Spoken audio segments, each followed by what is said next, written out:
Sorti. Tante Marta silakan. Silakan Bang. Khusus makanya lagi kangen sama si Marta ya. Pernah dikecewain si Marta ya. Tadi kupikir Marta kawan, sorry.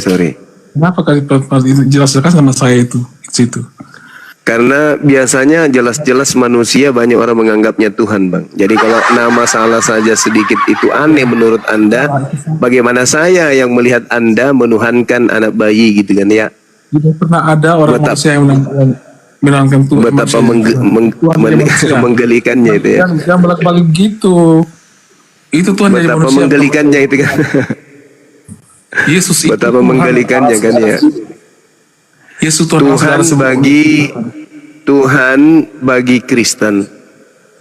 Bagi ya kan semua ya? orang, bagi manusia percaya padanya. Karena enggak. Bagi murid Yesus, bagi murid Yesus, Yesus itu hanya utusan Tuhan. Menerima gitu loh. Bagi Yesus dan bagi murid Yesus, Yesus itu hanyalah utusan Tuhan. Tapi bagi Kristen, biarkan saya bicara. Sosok saya dulu baru ketanggapi. Saya dulu. Anda diam dulu. Jadi Yesus. Ya udah silakan Anda bicara dulu, gantian kita ya. Silakan. Kenapa saya bicara? Karena dari awal kamu sudah membuat kesalahan sangat fatal. Kamu mengatakan Tuhan jadi manusia jadi Tuhan. Itu sangat salah. Karena yang jelas yang ada adalah Tuhan jadi manusia. Jadi Yesus adalah Tuhan yang sudah ada sebelum diciptakan, dan dialah pencipta dunia ini. Dalam Yohanes 1 ayat 3, 1 ayat 10. Dialah menciptakan dan Yesus itu ketika menciptakan dunia ini, dia bukan dalam bentuk manusia seperti yang Anda lihat Yesus, tapi dia adalah dalam bentuk firman. Yang firman itu bersama-sama dengan Allah, dan dia menciptakan itulah Yesus. Ya. Udah aku bilang kan Bang. Ini salah, jadi kamu jangan mengatakan manusia jadi Tuhan. Bukan, itu salah, itu pembodohan. Dan kasihan orang Kristen yang paham bisa aja terpengaruh dengan ucapan kamu gitu ya. Saya jelaskan itu. Oke. Dah, gantian kita. Boleh ya? Oke.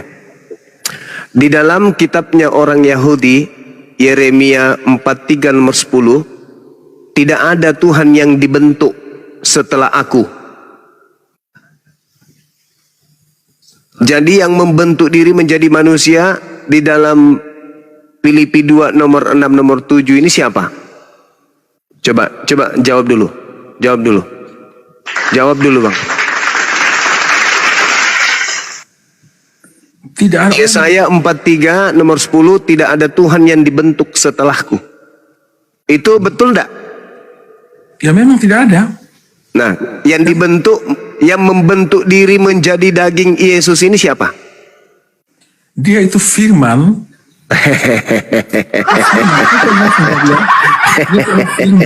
Logos ya.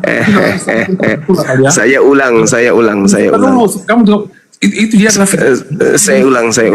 Saya udah tamat kalau itu. Kalau kamu mengatakan dibentuk itu salah. Tidak ada Tuhan. Tidak ada Tuhan yang dibentuk. Kamu harus paham ini dulu ya, bahwa Yesus adalah firman yang saya tidak mau tahu Yesus itu firman. Yesus itu telur burung onta tadinya. Saya nggak mau tahu itu. Saya tidak mau tahu itu. Saya hanya berdasarkan dalil Yesaya 43 nomor 10. Pemikiran kamu supaya kamu jangan terjebak dengan pemikiran itu bahwa Tuhan dibentuk. Yesaya 43 nomor 10, tidak ada Tuhan yang dibentuk menjadi daging. EGP dengan imanmu. Tidak ada memang. Tapi lalu apa yang menjadi daging? Firman yang kekal dalam diri Allah. Firman yang menjadi daging. Logos itu. Oke. Kamu bohong. Kenapa yang dikatakan Allah? Karena dia adalah firman. Coba kamu baca Filipi 2 nomor 6, nomor 7, nomor 8. Apakah firman yang menjadi daging? Kenapa? Coba. Kamu baca Filipi 2. Kamu baca Filipi 2. Oh, Kamu bahaya. baca aja, karena kamu tahu kan saya tidak Saya tidak bisa diskusi dengan orang yang tidak paham Bible. Ya, saya berbicara. Maaf kawan. Ya, kamu tidak paham, kamu itu penyesat. Ya, kalau kamu paham, dasar orang paham isi kitabnya itu adalah Kamu sudah anggap penyesat. menghafal kitabnya. Bagaimana mau paham kalau menghafalnya tidak, Pak? Oke, sekarang saya Anda punya mending dibawa aja, Anda dibawa aja. Gimana Saudara, Anda dibawa aja. Anda nggak bisa berdiskusi. Anda dibawa aja atau pergi ke gereja, lap-lap pantatnya pastor. Di sini nggak bisa. Saya tidak butuh orang seperti Anda. Saya butuh orang yang pintar, bukan orang bahlul. Maaf ya. Ya, kasih bedak pantat Anda kiri kanan, lubangnya kasih lipstick. Gitu.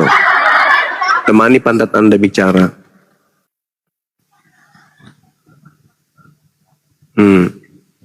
Buka nana Anda, lalu ambil cermin, pipi pantatnya kiri kanan kasih bedak, anusnya kasih lipstick. Ngobrol sama dia melalui cermin. Gak bisa di sini ngobrol sama saya. Assalamualaikum warahmatullahi wabarakatuh. Dayang Gurunda. Waalaikumsalam warahmatullahi wabarakatuh. Bang Akang, Bunda Ripa, Uni Ripa, Akhik Moto. Waalaikumsalam. Bang Handi lanjut. Bang Hen. Ideus itu udah lama itu bang. Sejak zaman Zoom itu.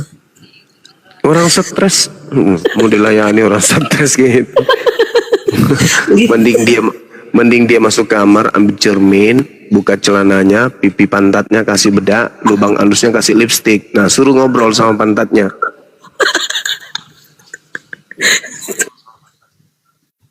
Nggak cocok ngomong sama manusia orang kayak gitu. Rian Kristen katanya. Rian silahkan mau bertanya atau mau mengangkat tema diskusi. Bertanya lah. Oke, monggo.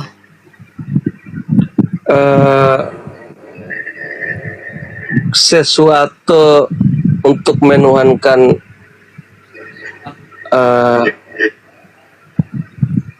Tuhan itu bagaimana?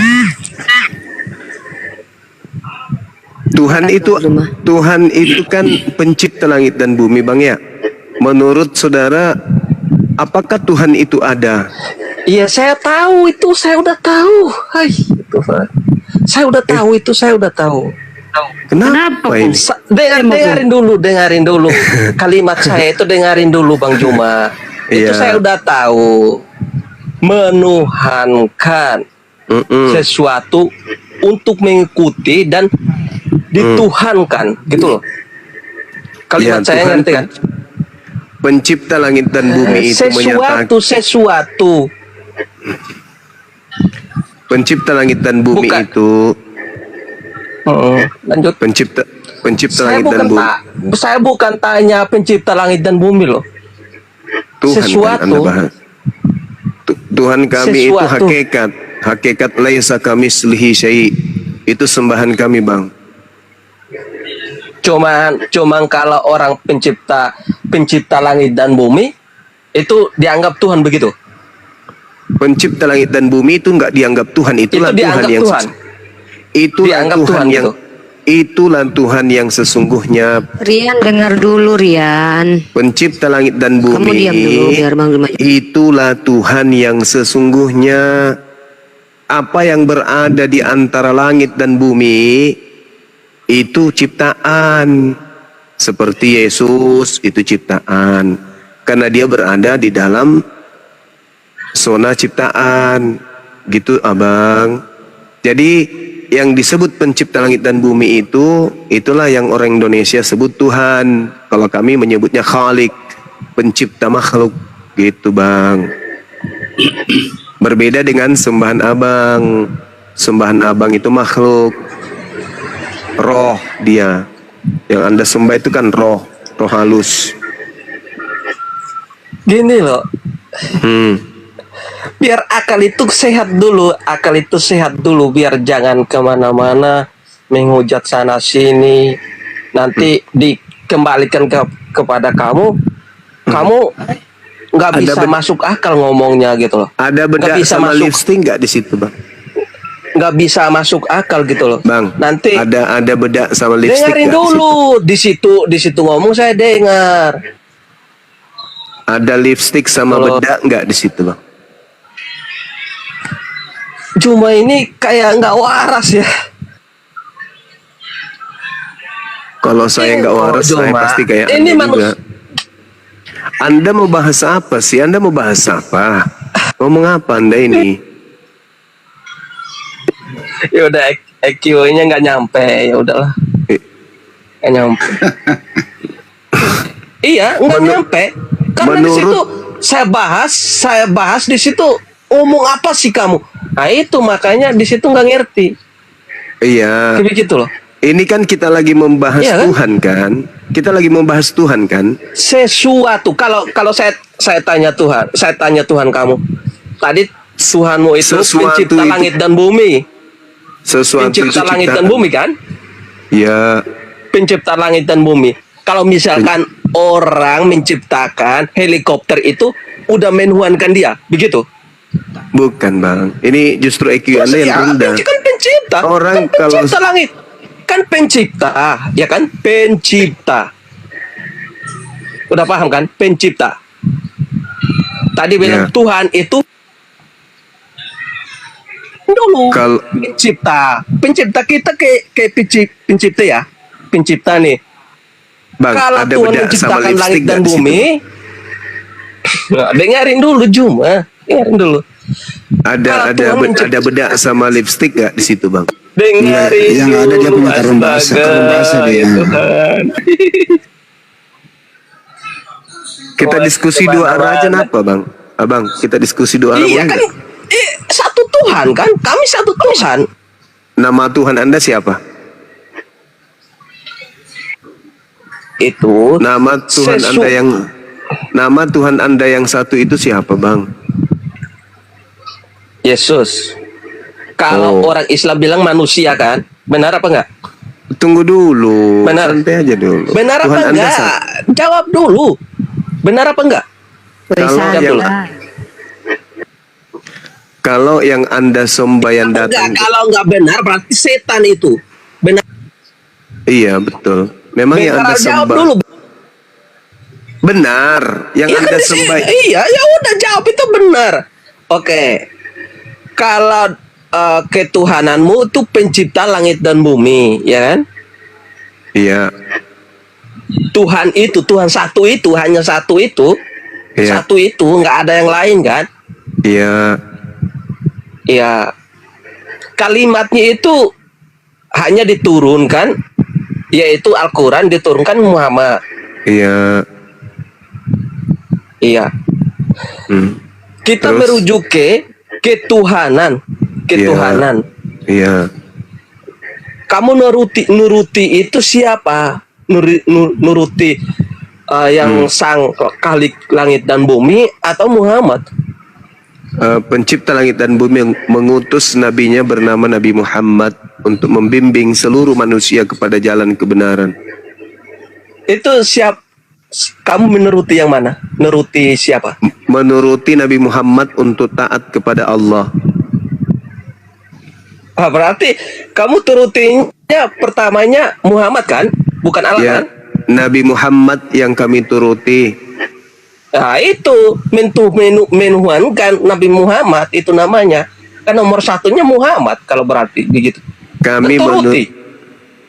Bukan turuti Allah, turuti Nabi Muhammad. Benar kan? Benar kan?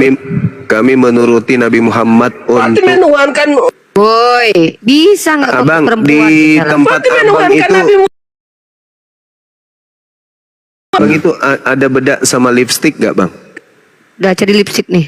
Nah, cari lipstick Nah. silakan. Kasih pantatnya bedak kiri kanan, anusnya kasih lipstick, habis itu pasang di cermin, ajak pantat Anda bicara bang, jangan dengan saya. Gak layak saya bicara dengan pantat. Bukan pantat, ini namanya empot ayam. Apa bedanya?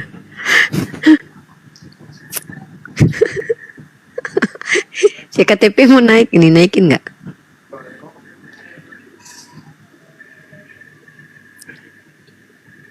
Oke, KTP sebelum KTP, Pisces Gear, Muslim non Muslim? Iya benar juga ya. Kata kawan kita Agus Sugiarto, orang gila bebas mau ngomong apa, nggak sadar kalau dia gila. Allahu Akbar, Masya Allah. Al-KTP di mute dulu Al-KTP. Noise sekali Al-KTP. Sikat saya siapa? Pisces dulu. Pisces. Oke. Ya Al-KTP silakan. Bertanya. Baik, selamat malam Bang Juma. Iya. Malam. Ya, mohon maaf mengganggu. Ini mau nanya Bang Juma. Siap. Tentang surga kan di surat Al-Baqarah.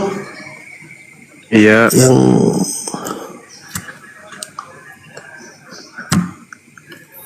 Al-Baqarah 25. Perbedaan surganya di Injil Markus Iya. dengan di Al-Quran ini bisa minta dijelaskan nanti Bang. Saya baca yang di Al-Baqarah dulu Bang Juma ya, yang Al-Baqarah 25. Boleh. Dan sampaikanlah kabar gembira kepada orang-orang yang beriman Iya. dan berbuat kebajikan, bahwa untuk mereka disediakan surga-surga yang mengalir di bawahnya sungai-sungai. Setiap kali mereka diberi rezeki buah-buahan dari surga, mereka berkata, inilah rezeki yang diberikan kepada kami dahulu. Mereka telah diberi buah-buahan yang serupa, dan di sana mereka memperoleh pasangan-pasangan yang suci. Mereka kekal di dalamnya. Sedangkan kalau di Injil Markus 12:25 ya.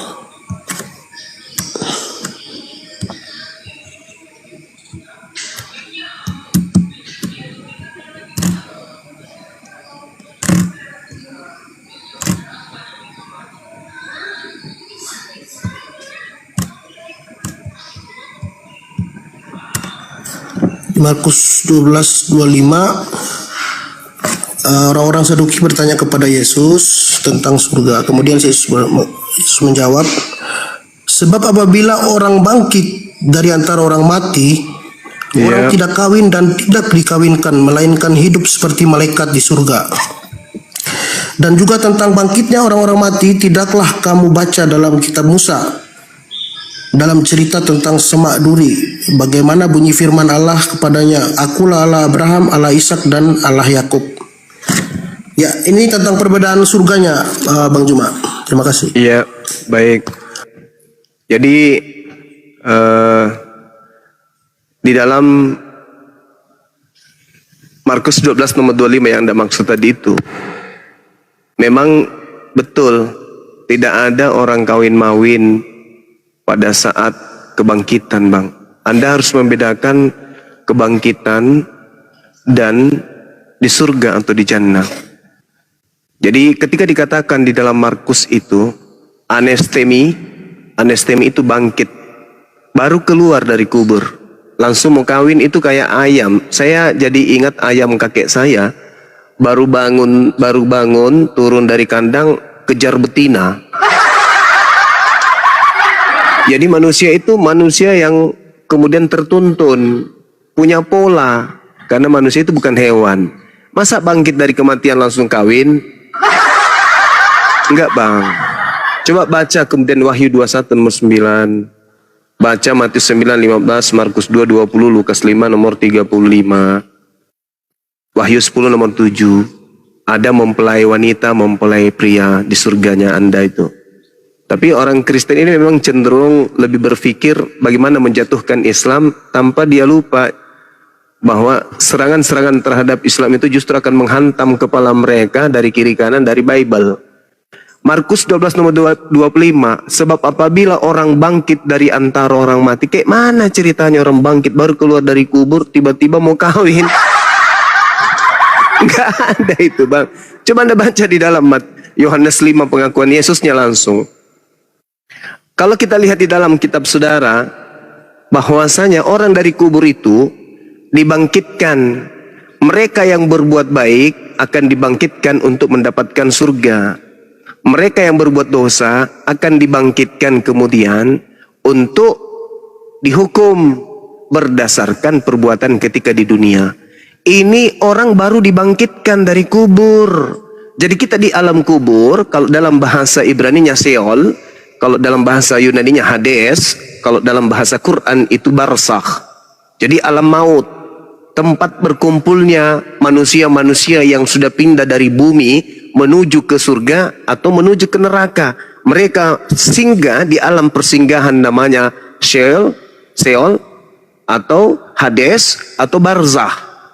Antara dunia dan akhirat. Akhirat itu nanti dua alamnya, yaitu surga dan neraka. Sebelum menuju ke sana, manusia berada di alam barzakh. Ketika kemudian orang bangkit dari alam barzakh, itu dihakimi dulu kawan, bukan langsung kawin-mawin. Jadi dalil Markus 12 nomor 25 itu tidak salah, memang itu betul. Sebab apabila orang bangkit di antara orang mati, orang tidak kawin dan tidak dikawinkan. Ya iyalah, pastilah orang dihakimi aja kagak, orang kawin-mawin. Ingat, Yohanes Matius 19 nomor 29. Barang siapa yang meninggalkan istrinya demi untuk Allah, demi untuk kebenaran, demi untuk mengikuti nabi-nabinya, maka Allah menyiapkan baginya 100 kali lipat. Itu kata Yesus. Di surga nanti siapa yang menjadi pengikut Allah, pengikut Tuhan, mengasihi Tuhan, mengikuti nabinya, percaya kepada Yesus hanya utusan Tuhan, maka dia akan mendapatkan 100 kali lipat istri nanti di surga. Mau diapain itu istri kalau ada 100 di depannya tuh? Mau diapain? Mau dijadikan gantungan kunci? Gak mungkin bang. Gak mungkin. Nah, coba anda lihat di dalam Wahyu 21:9. Maka datanglah seorang dari ketujuh malaikat yang memegang ketujuh cawan, yang penuh dengan ketujuh malapetaka. Lalu ia berkata kepadaku, katanya, marilah ke sini, aku akan menunjukkan kepadamu pengantin perempuan mempelai anak domba. Ini kalau sudah di surga. Kalau di alam penantian, menanti keputusan di padang mahsyar, yaitu kita akan dihakimi berdasarkan perbuatan. Dan mereka yang berbuat baik akan keluar dari kubur, bangkit untuk hidup yang kekal. Tetapi yang telah berbuat jahat akan bangkit untuk dihukum. Itu dihakimi orang dulu. Dihakimi, diputuskan. Ini cocoknya kemana? Oh, ke surga. Ini cocoknya ke neraka. Setelah itu mereka dimasukkan ke dalam alamnya masing-masing sesuai dengan perbuatan. Masa bangkit dari kubur tiba-tiba cari mangsa? Enggak lah bang. Jadi tidak salah dalil anda itu.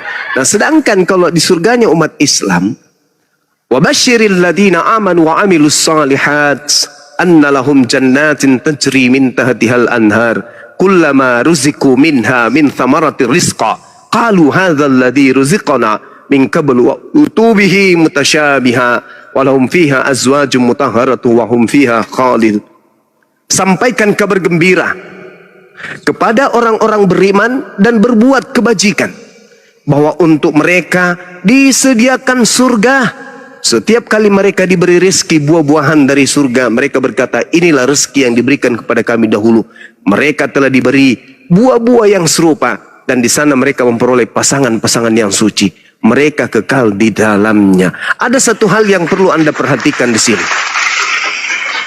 Ketika kemudian orang Kristen menganggap dirinya benar, Tuhan tidak memberikan babi untuk dimakan, tapi Kristen inginkan. Oke?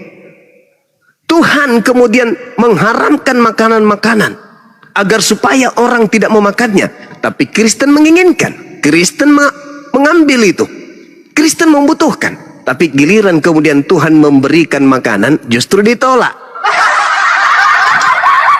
Apa itu namanya? Tuhan memberikan makanan padahal Yesus mengatakan, aku akan makan bersama dengan engkau di surga semeja dengan Abraham dan seterusnya. Lucu kan? Tuhan memberikan makanan, tidak mau dia. Giliran tidak dikasih untuk dimakan, mereka makan semuanya. Kalau perlu mobil truk pun dimakan. Aneh. Aneh memang kalian itu. Ketika di surga, itu bukan lagi tempat kita mengabdi. Itu tempat pembalasan yang pencipta kita janjikan kepada kita. Bagaimana kita taat di bumi, karena Tuhan itu maha penyayang. Ketika kita taat, menahan perut, menahan lisan, menahan jasad ini dari hal-hal yang diharamkan, maka nanti kelak Allah akan menghalalkan itu semua. Itulah yang disebut jannah, surga, tempat kebahagiaan. Bagaimana Anda bisa bahagia? Coba Anda pahami ini. Ini secara logika nih. Apakah Tuhan itu kejam? Enggak mungkin. Tuhan itu maha penyayang, maha pengasih. Tuhan memberikan Anda kelamin. Oke? Lalu kemudian dihidupkan pada tempat yang kekal. Hidup kekal, punya kelamin, tapi pensiun kelaminnya. Hanya dijadikan sebagai aksesoris atau dijadikan sebagai alat untuk menarik sinar gitar, habis itu dipetik biar ada bunyi. Itu surga atau neraka namanya. Anda memiliki keinginan, Anda memiliki syahwat yang kemudian halal untuk disalurkan, tapi Anda menolak. Ada apa dengan Anda? Ketika kemudian di dunia justru diharamkan, Anda halalkan. Di kehidupan berikutnya dihalalkan, Anda haramkan. Ini lucu Anda manusia. Apakah ketika Anda nanti kehidupan berikutnya Anda sudah bukan manusia? Misalnya Anda bangkit dari kubur berupa kecoa, atau ketika Anda bangun dari kubur itu berupa walang sangit. Saya rasa walang sangit pun butuh kepuasan hasrat. Kalau nggak percaya tanya Bom-Bom. Apalagi ente. Bagaimana mungkin nanti Anda masuk surga? Anda mengingat kehidupan di dunia. Apa yang Anda katakan? Andai dulu di dunia aja daripada di sini. Punya senjata, tapi pelurunya nggak ada. Punya lambung, tapi nggak diisi. Apanya artinya ini hidup kekal kayak begini? Padahal kiri kanan ada buah-buahan. Kiri kanan banyak yang indah-indah. Banyak bidadari-bidadari. Tapi tidak dikasih keinginan seperti manusia. Apanya ini namanya? Itu siksaan, coy. Kecuali ketika Anda bangkit dari kehidupan nanti, Anda sudah berubah menjadi apa itu ya? Menjadi kura-kura ninja. Tapi kura-kura pun masih membutuhkan kemudian jantan betina. Apakah setega itu Tuhan pencipta langit dan bumi? Kita aja nih, kita nih punya anjing peliharaan di rumah. Lalu kemudian kita kebiri dia. Kita larang, kita suntik nonotnya supaya tidak tegang. Atau kita tutup rahimnya supaya tidak melahirkan. Sehingga hilang nafsunya. Apakah itu Anda tidak kasihan sama anjing Anda yang begitu gagahnya, kemudian lantas kemudian Anda kebiri, apa namanya itu? Dikebiri ya? Apa namanya itu ya? Dihilangkan nafsunya. Senjatanya dikebiri. Dikebiri. Gimana siksanya itu binatang?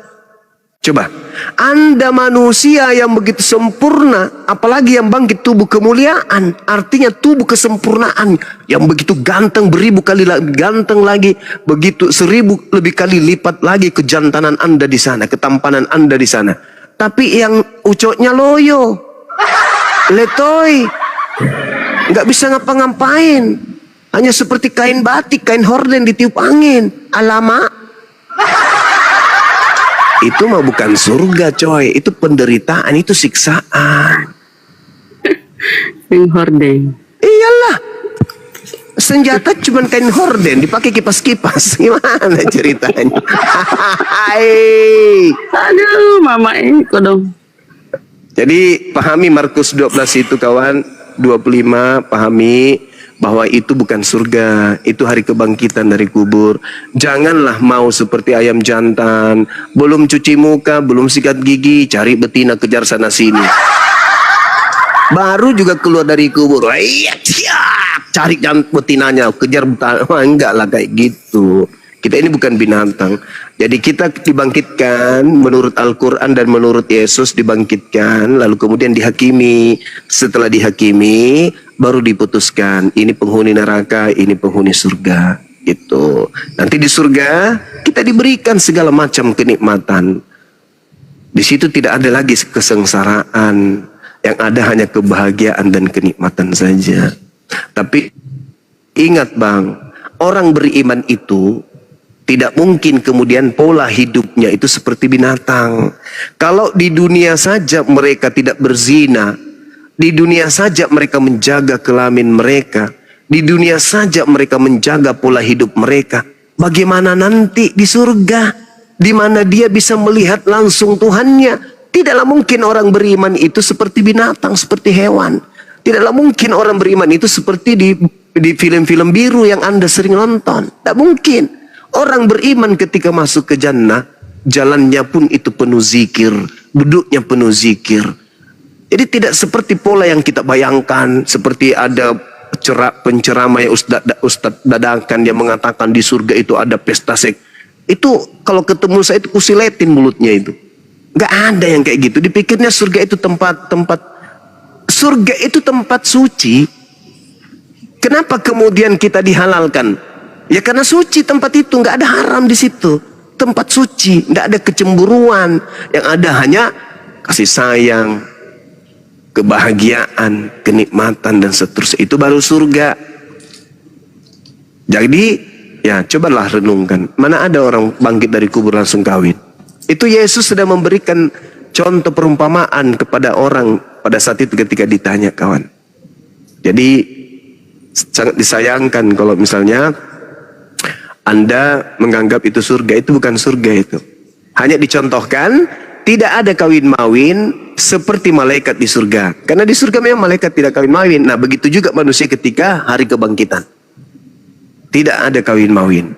Seperti itu saudara Al-KTP. Silakan. Baik Bang Juma. Tapi ini kalau kita baca dari judul perikopnya kan, ini pertanyaan orang Saduki Bang Juma.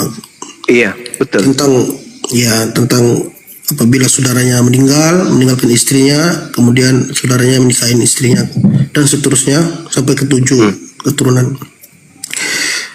Terus Yesus menjawab kepada mereka, kan kamu sesat justru karena kamu tidak mengerti kitab suci maupun kuasa Allah. Ini sebentar saya baca ulang Bang Juma yang ayat 25. Iya. Sebab apabila orang bangkit dari antara orang mati,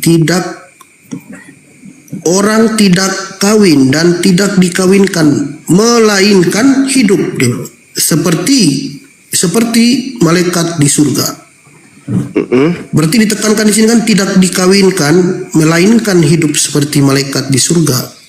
Iya, di padang mahsyar itu kita seperti malaikat. Tak ada kawin-mawin. Betul itu. Dan juga tentang bangkitnya orang-orang mati, itu kan hari kebangkitan itu. Bukan bicara di surga. Tidakkah kamu baca dalam kitab Musa, dalam cerita tentang Semak Duri, bagaimana bunyi firman Allah kepadanya, akulah Allah Abraham, akulah ilah Abraham, ilah Ishak dan ilah Yakub. Dia bukanlah Allah yang mati, melainkan Allah orang hidup. Kamu benar-benar sesat. Ini bukan berbicara mengenai surga. Ini berbicara mengenai alam kebangkitan. Belum surga bang, belum surga. Anda harus belajar membedakan hari kebangkitan dan hari akhirat. Hari kebangkitan itu manusia dibangkitkan seluruhnya dari kubur. Setelah itu dihakimi.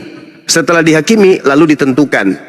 Dibalas sesuai dengan perbuatan masing-masing. Nah setelah di dalam surga barulah memiliki pasangan.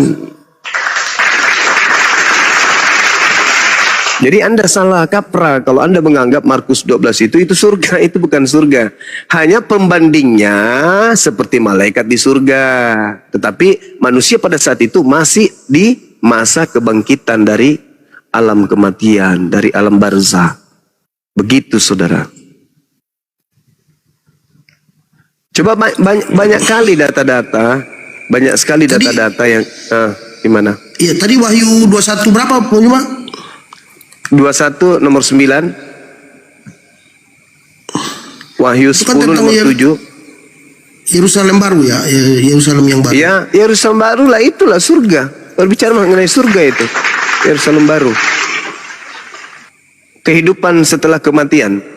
Dan ingat Bang, ketika Yerusalem baru itu ada, yang dibangkitkan di situ adalah orang-orang yang sudah mati. Bukan orang-orang yang masih hidup. Coba Anda lihat di dalam kitabnya orang Yahudi di Yehezkiel 37 Lalu firman Tuhan kepadaku, bernubuatlah mengenai tulang-tulang ini dan katakanlah kepada hai tulang-tulang yang kering, dengarkanlah firman Tuhan. Beginilah firman Tuhan Elohim kepada tulang-tulang ini. Aku memberi napas hidup di dalammu supaya kamu hidup kembali. Aku akan memberi urat-urat padamu dan menumbuhkan daging padamu. Aku akan menutupi kamu dengan kulit dan memberikan kamu napas hidup supaya kamu hidup kembali. Dan kamu akan mengetahui bahwa akulah Tuhan. Lalu aku bernubuat seperti diperintahkan kepadaku. Dan segera sesudah itu aku bernubuat. Kedengaranlah suara, sungguh suatu suara gerak-gerak. Tulang-tulang itu bertemu satu sama yang lain. Sedang aku mengamatinya, lihat urat-urat ada dan kulihat daging tumbuh padanya. Kemudian kulit menutupinya, tetapi mereka belum bernapas. Maka firman Tuhan kepadaku, bernubuatlah kepada napas hidup itu, bernubuatlah hai anak manusia, dan katakanlah kepada napas hidup itu, beginilah firman Tuhan Elohim, hai napas hidup, datanglah dari keempat penjuru angin dan berhembuslah ke dalam orang-orang yang terbunuh ini supaya mereka hidup kembali. Lalu aku bernubuat seperti yang diperintahkan kepadaku, dan napas hidup itu masuk ke dalam mereka sehingga mereka hidup kembali. Mereka menjejakkan kakinya, suatu tentara yang sangat besar. Firman Tuhan kepadaku, hai anak-anak manusia, tulang-tulang ini adalah seluruh kaum Israel. Sungguh mereka sendiri mengatakan, tulang-tulang kami sudah menjadi kering dan pengharapan kami sudah lenyap. Kami sudah hilang. Oleh sebab itu bernubuatlah dan katakanlah kepada mereka, beginilah firman Tuhan Elohim. Sungguh aku membuka kubur-kuburmu dan membangkitkan kamu, hai umatku, dari dalamnya, dan aku akan bawa kamu ke tanah Israel. Lihat itu bang. Urat-urat tumbuh, daging-dagingnya tumbuh. Apa anda pikir ketika mereka dihidupkan bangkit kembali nonotnya tidak ada? Ayo bang. Itulah kekeliruan agama saudara yang menganggap bahwa ketika kehidupan berikutnya kita tidak ada daging, kita ada tulang. Kenapa agama-agama samawi di luar Kristen, karena Kristen ini kan bukan agama samawi ya. Kenapa agama samawi itu memiliki aturan-aturan kedagingan? Tidak boleh makan ini, tidak boleh makan itu, tidak boleh minum ini, tidak boleh minum itu. Ketika mau ibadah, cuci tangan, cuci kaki, cuci wajah. Kenapa? Karena jasad yang kita pakai ini punya hak kelak nanti di akhirat, dan juga punya kewajiban. Badan yang dipenuhi makanan haram, dia punya kewajiban untuk merasakan nikmatnya, kok nikmat pula, dahsyatnya panasnya api neraka. Jasad tubuh yang menjaga dirinya dari makanan yang diharamkan Tuhan berdasarkan agama dari agama samawi ini, itu punya hak untuk mendapatkan kenikmatan di surga. Kemaluan yang terpelihara, yang tidak berzina, tidak melakukan hal-hal yang dilarang selain yang disesuaikan dengan agama, maka itu akan mendapatkan imbalan seluruhnya. Anda lihat tadi di Yeskel 37, bagaimana firman Tuhan menyatakan orang yang sudah mati kuburnya terbuka, yang bangkit bukan rohnya, tetapi juga jasadnya. Tulang-tulang yang sudah hancur demikian hidup kembali. Wadaraba lana masalah wa nasir halqa qala may yuhyil ithama wa hiya ramin qul yuhyi alladhi ansha'aha awwal marrah. Itu kata Al-Qur'anul Karim. Jelas itu.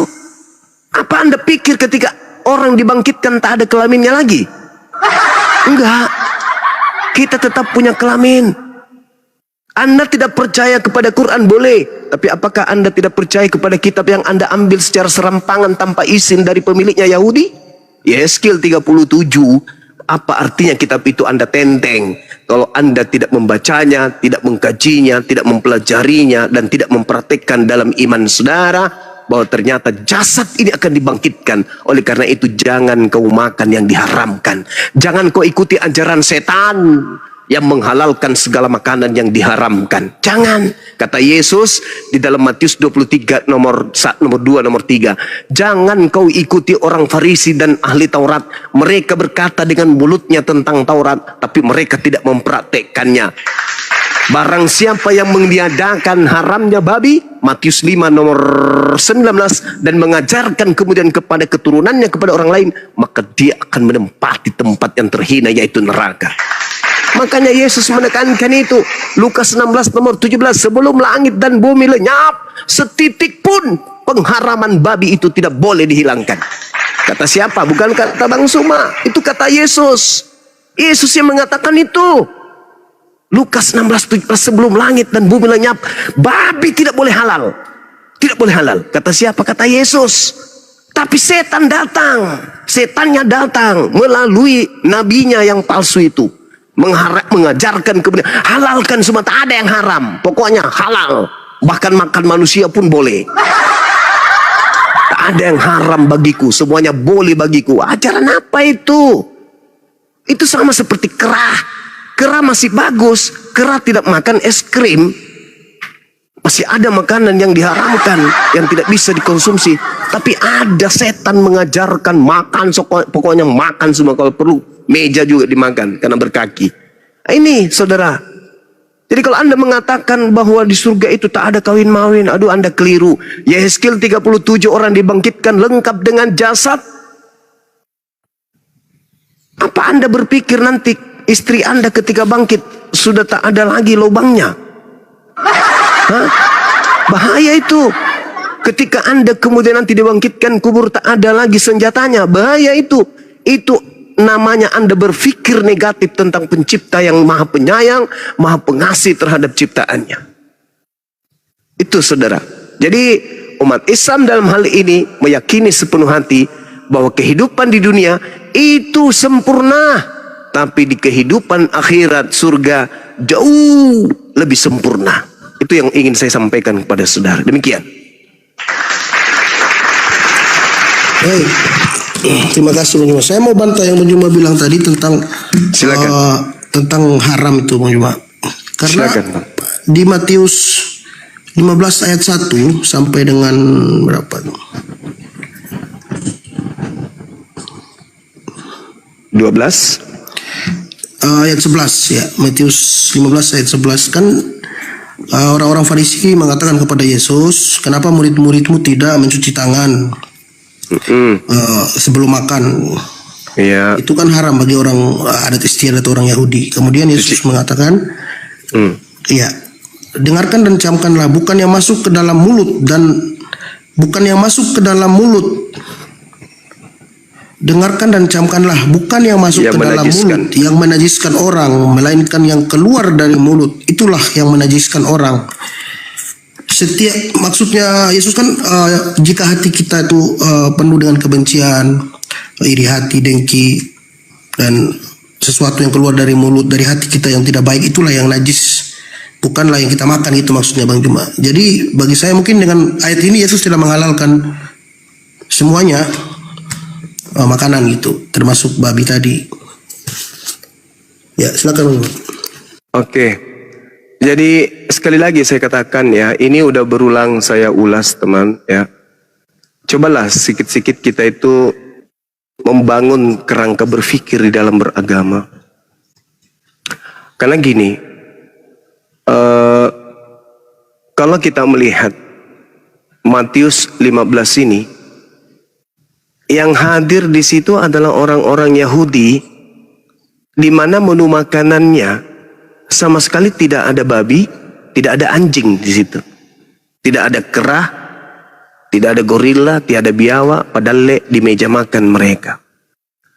Ketika Yesus mengatakan, dengar dan camkanlah, bukan yang masuk ke dalam mulut yang menajiskan, tetapi yang keluar. Ini tidak sedang, murid-muridnya tidak sedang makan babi. Ini hanya kasus cuci tangan. Cuci tangan dan tidak cuci tangan. Orang-orang Farisi, ahli Taurat, berkata kepada Yesus, "Kenapa muridmu makan tidak cuci tangan?" Dijawab oleh Yesus, "Bukan yang masuk ke mulut yang menajiskan." Artinya, ini masalah cuci tangan, bukan masalah babi.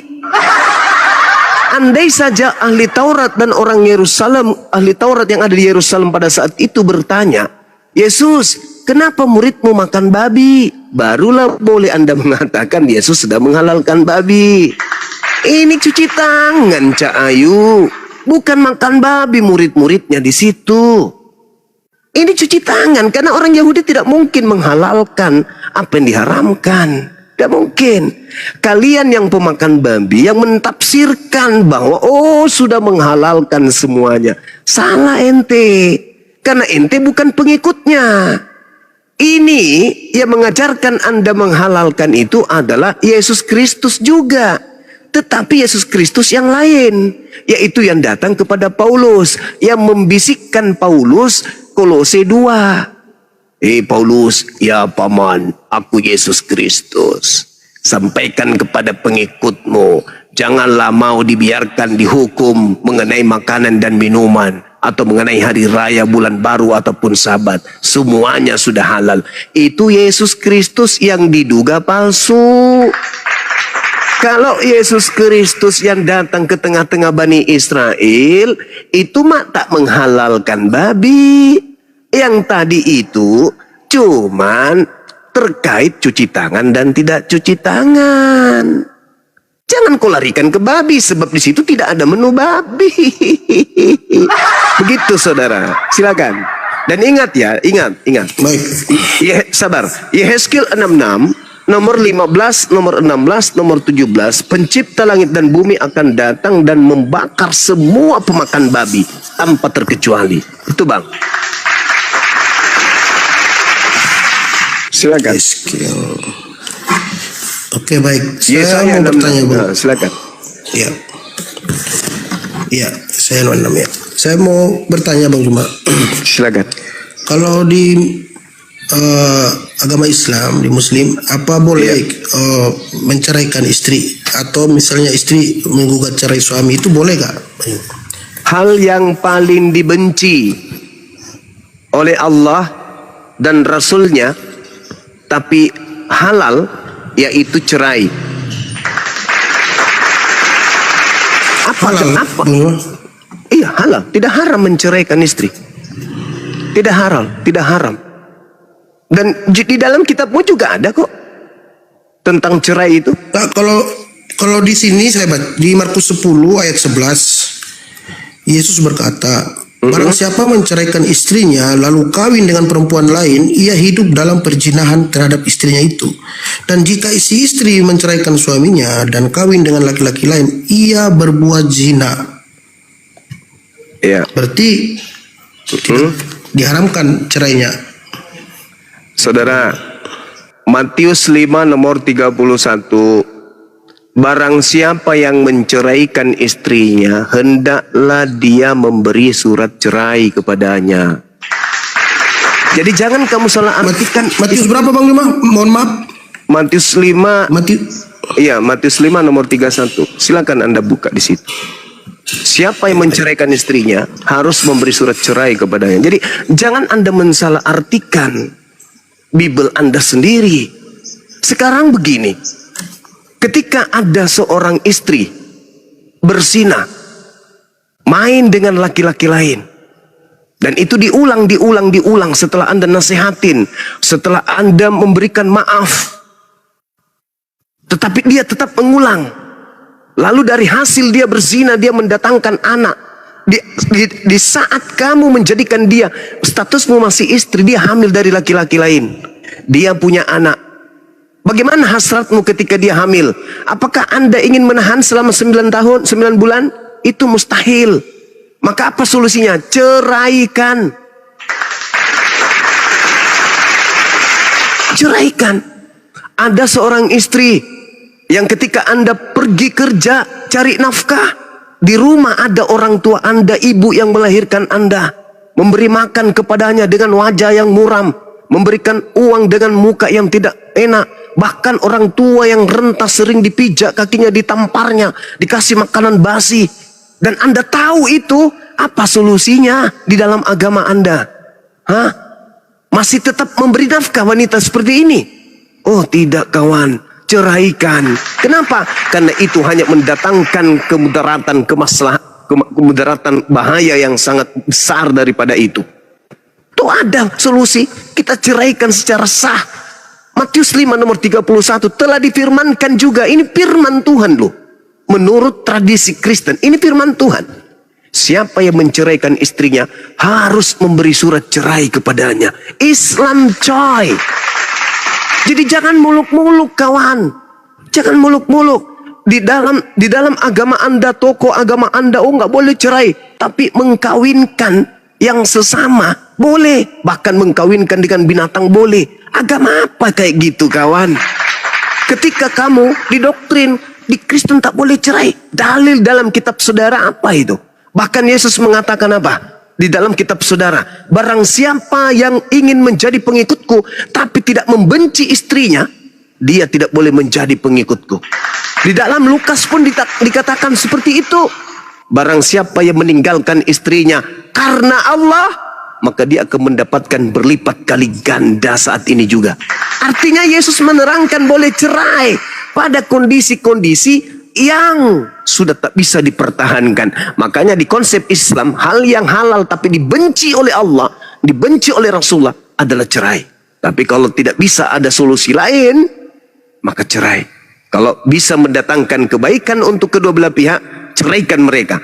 Tapi kalau justru dengan membuat mereka kemudian semakin erat dalam hubungannya, mereka masih mencintai, jangan ceraikan. Itu Islam. Jadi Islam itu memberikan solusi. Makanya Islam itu ketika dikatakan dia datang sebagai rahmat, maka dia benar-benar memberikan solusi kasih sayang kepada manusia. Seperti itu kawanku. Silakan. Jangan bantah dari. Baik, terima kasih. Ya, silakan. Ya. Tadi sempat Bang Juma singgung tentang Paulus. Kalau menurut saya, apa yang dikatakan Paulus benar.